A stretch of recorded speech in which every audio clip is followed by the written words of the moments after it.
In this video, I'll walk you through the steps on how can you fix voice chat not working in Roblox.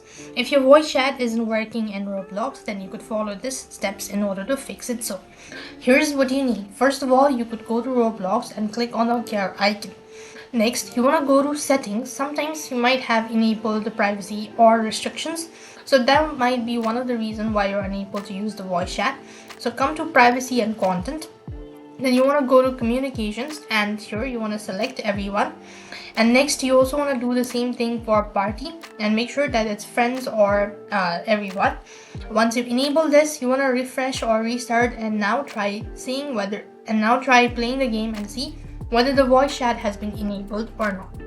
If the issue still persists on, what you could also do is here you could go ahead and make changes with your audio settings. So close this tab, come to the bottom of the page and go to the gear icon. As you go to settings, what next you want to do is you simply want to go to sound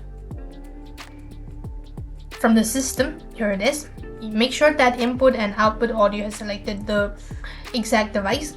And next you could also go ahead and click on more sound settings. And if you've used any sort of headphones or any sort of third-party devices, then you want to make sure that it's right over here and right click on the mouse and click on enable if it is disabled.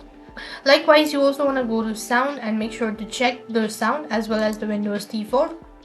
And if it is currently set to no sound, then you want to select the Windows default.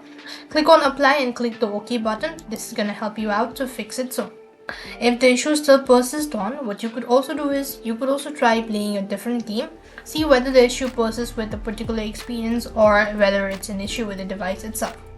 Despite doing all this procedure, if nothing works, then what you need to do is you want to simply reinstall Roblox. To uninstall it, you want to come to the search bar, go to Control Center or Control Panel and locate uninstall a program. Next, you want to locate Roblox, then right click on the mouse, click on uninstall and once again reinstall it, and at the same time restart your PC. This is going to help you out to fix it. So I hope the video was helpful. Make sure to like, share and subscribe. Thank you for watching. See you in the next video.